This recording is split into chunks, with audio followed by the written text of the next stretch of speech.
Subscribe to LearnCab and hit the bell icon to get notified. Hello students, today we'll be learning a new topic, that is sale of goods on approval or return basis.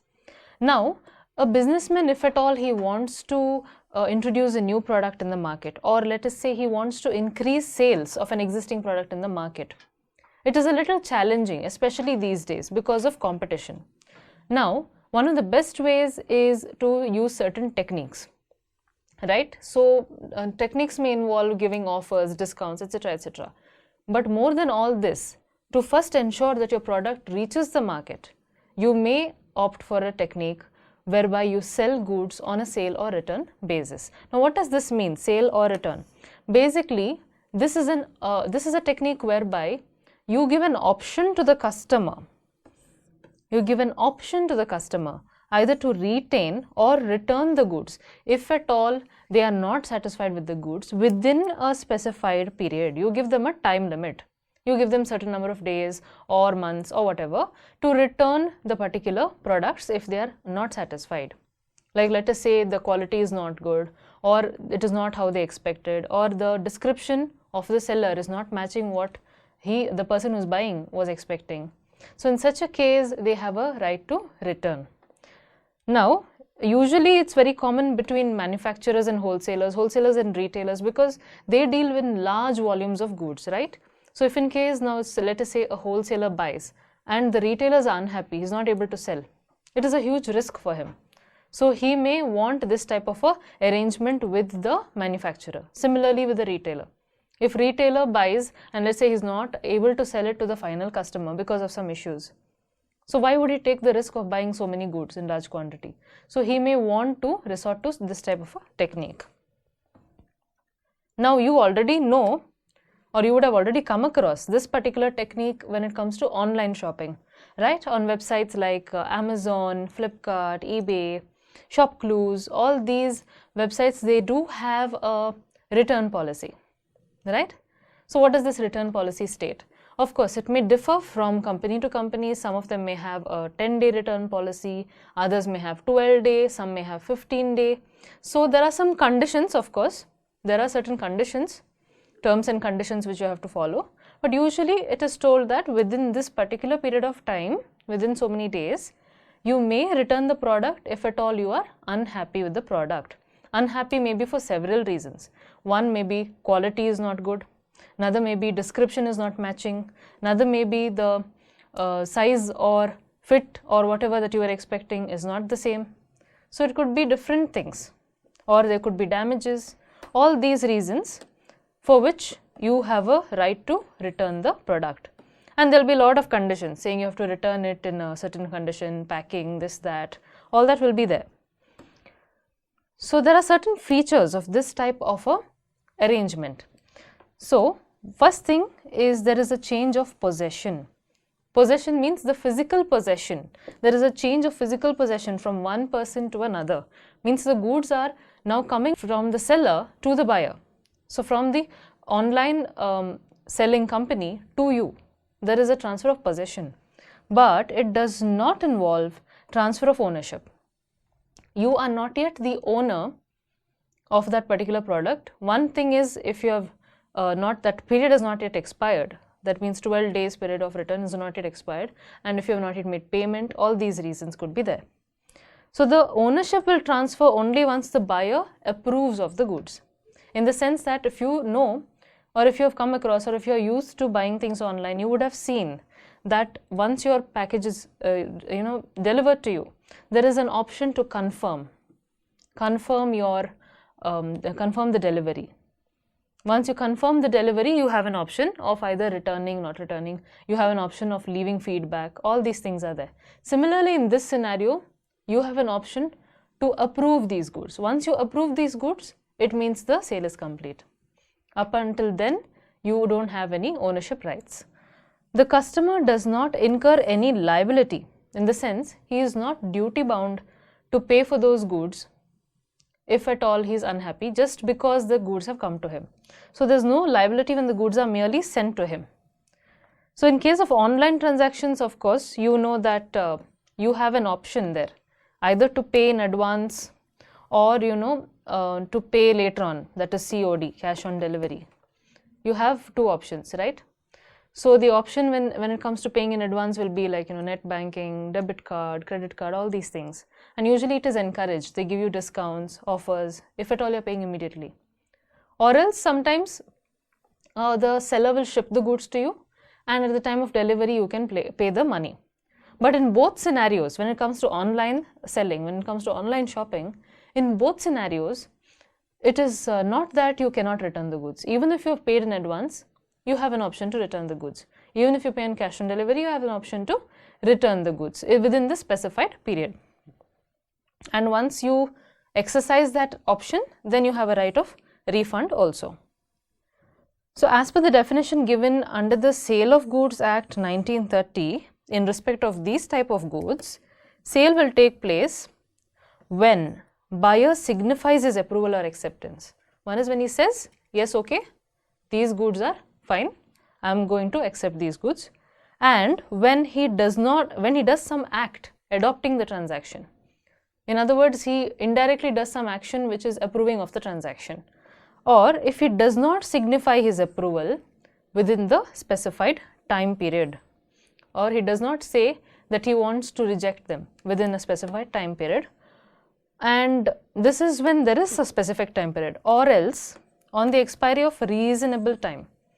Reasonable means in the case of normal transactions, what is the time limit? That itself is taken. This is if there is no specific time fixed in the arrangement. So then you consider reasonable time. Now let us move on to accounting treatment. How do you treat this type of a sale? So now accounting entries will depend on the fact whether the business sends goods on sale or return basis. Casually means like say once in a while, in the sense that your usual transactions are all based on normal sales only. Once in a while you may sell on these terms, maybe only to specific buyers. So that is called a casual type of arrangement. Then frequently means very often you sell. Then numerously means almost say all your transactions are of this type only and in large quantities. So large number of such transactions. Now let us consider the first one. When the business sends goods casually on sale or return basis. So in such a case, since these type of transactions are very few, very rare, then the seller on sending the goods, he treats it as an ordinary sale. So what is an ordinary sale? Normal sale entry. Debtor is debited, sales is credited. You treat it as a sale. So if the goods are accepted or not returned, or the business receives no intimation within specified time limit, no extra entry is required. So why in the case of acceptance no extra entry? Because you already passed the sales entry. In the case of the goods not being returned, you already passed sale entry. So again no need to do anything. Or the business receives no intimation, again no need, because it's treated as a sale. So it's only one entry here. It is treated as a normal sale. Then of course within the period, if they do return the goods, then what we have to do? We have to cancel the sales entry which was already passed. Alright, so let us look at this. If the goods are returned within specified time limit, reverse entry is passed to cancel the previous transaction. Now, a situation will arise. So students, at the end of the year, if at all goods are still lying with customers, now let us say you had given them, you had sent the goods on let us say 25th December with 1 month period time to decide whether they want or they don't want the goods. Now in such a case, what they should do? They should inform you before 25 January. But as of 31st December, you have taken calendar year, let's say, year end is 31st December. As of 31st December, can you treat this as a sale? You cannot. If you do treat it as a sale, it will be wrong because you will be wrongly showing higher revenue when actual sale has not taken place. At the same time, can you cancel this particular, can you treat it as sale return? You can't treat it as sale return because sale itself has actually not happened. So what you have to do, you just have to reverse it. So this original sale entry made is cancelled. And this value of goods, now naturally when you send the goods and you treat it as a sale, you have reduced your stock. But now in reality, should the stock be reduced? No. Although the physical stock has gone, In reality, if you show less stock in your books, what will happen? Your profit also will reduce, right? So again, that will have a bad impact. If you cancel sales and then again you show less stock. So you'll have to increase the stock accordingly. When you're increasing the stock, what value should you take? You should take the cost, right? Cost or net realizable value, whichever is less. That is how we value inventory. So we will take one of these values and we increase the stock also. We make the adjustment for cost. Now let us look at journal entries one by one. When goods are sent on sale or return basis. So that is initially when goods are sent on sale or return basis. How do you treat? Normal sale. So debtors account debit to sales account. This is at the sales price. Let us say the goods now are returned. If they are returned, now since you treated it as a sale, you may treat it as a sale return. Or you may just debit the sales account also. Either of the two you can do, either debit sales account or sales returns account. To whose account will you credit? The debtors account. Then when goods are accepted, now in this case there is no entry. Why no entry? Because originally when you sent the goods itself, you have passed the sales entry. You don't have to do anything again. Now let us say the goods are accepted at a higher price than the invoice price. So higher price means naturally your revenue has to increase and your debtors will now owe you more money. So naturally debtors account debit to sales, just like a normal sales entry, but for that increased price only. Then let us say they are accepted at a lower price. Exactly the opposite. Now your debtors amount will reduce, sales amount will reduce. So sales, if it has to reduce, you have to debit. Debtors, if you have to reduce, you have to credit. So sales to debtors. Now at the year end, we discussed a little earlier. At the year end, if the goods are lying with customers and time limit is not expired, then what? First thing, you have to cancel the sales entry which you passed earlier. So sales account debit to trade receivables. This is for reversal of sales entry. Then secondly, what you have to do? I told you physical stock has gone, yes, but if you do not make adjustment in closing stock, it will show less stock in your books. Less stock in your books will indirectly result in a lower profit. So that will be wrong information again, wrong data again, wrong treatment again. So you have to do an adjustment for the stock as well. So when you do adjustment for the stock, what will you do? You will debit the inventories with customers on sale or return account debit. This is basically added to closing stock to increase it to trading account. This is either at cost price or market price, net realizable value, whichever is less, as per valuation of inventory. The following transactions took place in 2016. Sent goods to customers on sale or return basis at cost plus 33 1/3%. This is profit. Now this is the selling price, 1 lakh. This includes 33 1/3% profit. October 20, goods returned by customers. November 25, received letters of approval. Now you may wonder, what is this received letters of approval? What is the journal entry for this? So this is not a financial transaction. You merely received a letter of approval. There is no entry for this because at the time of sending the goods itself, you have already recorded it as a sale. So nothing further needs to be done here. Then December 31, goods with customers awaiting approval. So now you know at the end of the year, you have not yet got the approval. At the same time, the time limit is not expired. Then what you have to do? 2 entries. One, cancel the sales. Another one, increase your inventory.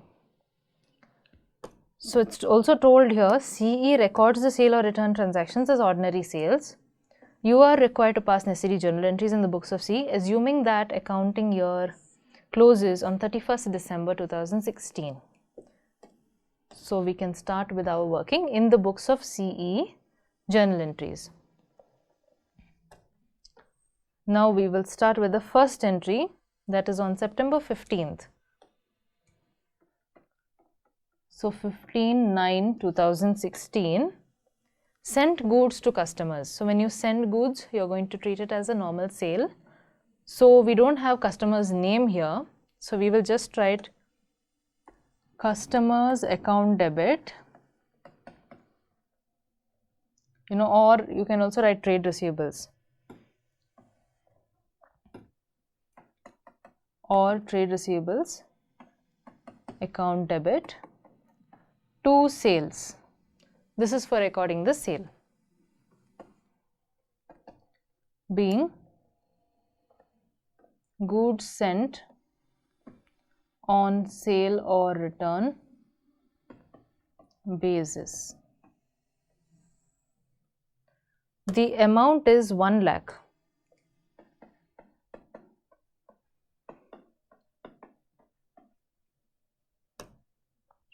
October 20th, the goods have been returned by customers. So 20/10/16. When the goods are returned by customers, you have two options. You can either debit the sales account or you can debit the sales returns account. So here let's take sales returns account to customers or trade receivables account. Amount is 40,000.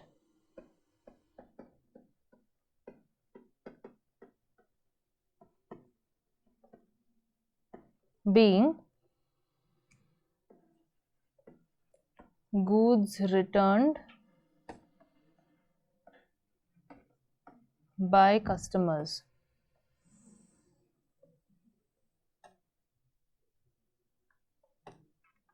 Then the next entry is November 25, received letters of approval from customers. Like I told you all, since at the time of sending the goods, you've already considered it as a sale. You've already passed the entry for sales. You don't have to do anything again when you receive the approval. So there is no entry over here. December 31, goods with customers awaiting approval. So that means at the end of the year, goods are still with customers, but you have not got approval and time is not yet expired. So what do? December 31, first you have to cancel the sales entry. So to cancel the sales entry, you have to debit the sales account and you will credit the customer or trade receivables account because you're cancelling. Amount is 20,000.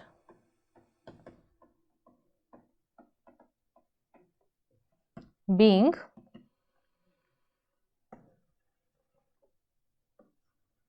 sales cancelled due to, or you can write in respect of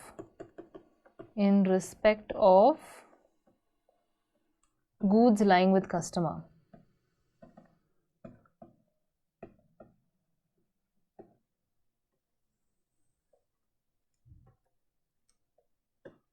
Then on the same day, you have to pass another entry. Now this other entry is for increasing your inventory. Now you know that earlier you would have naturally reduced your inventory because you have considered it as a sale. But now that you have not considering as a sale, you're cancelling that sale entry, you also have to increase your inventory and you will have to credit your trading account also. So in such a case, you know that closing stock is always valued at cost or net realizable value, whichever is less. In the sales cancellation, all we had to do was take the sales price. What we have been given is only the sales price. So now we need to find out what is the cost of the goods. Now, in the question they've told us that the profit percentage is 33/1/3% of cost. So in order to find out the cost of the goods, we can do it using cross multiplication. So we have cost on one side and we have selling price on one side. We can have profit in between. Now let us say cost is 100, profit is 33/1/3%. Then we have sales, which is 133/1/3%, right? Now that we have this, we have the sale value of this particular transaction, which is 20,000. That is the sale value. We want to know what is the cost. So in such a case, all we have to do is 20,000 into 100 divided by 133 into 1/3%. 133 into 1/3, so 1/3 if you just do, you'll find out that it is 0.33333. So 133.33333 is what it is. So we can do the calculation. 20,000 into 100 divided by 133.33, we get 15,000. You can ignore 0.0375. So we get 15,000. That means this is the cost of the goods sold. Now all we have to do is pass the entry with this cost. So what do we debit here? We have to debit an account called goods, or you can also say inventory. Inventory lying with customer on sale or return account, debit to trading account with the amount 15,000, being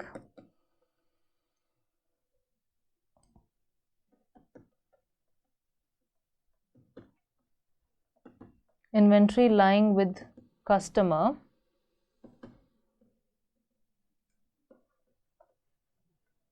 added to closing inventory in trading account, or you can also say being inclusion of inventory lying with customers in trading account, or inclusion of goods lying with customers. That's it. That is also quite sufficient. But you need to be careful while calculating the cost price of those goods. So what did we do in this question exactly? We first made sure we passed the sales entry, we passed the returns entry also. Then we came to know that there are some goods lying with customers. So first we cancelled the sales entry and then we passed an entry for the cost of the goods which are lying with the customer. With this we conclude this question, students. Hope you all have understood. Thank you. Subscribe to LearnCab and hit the bell icon to get notified.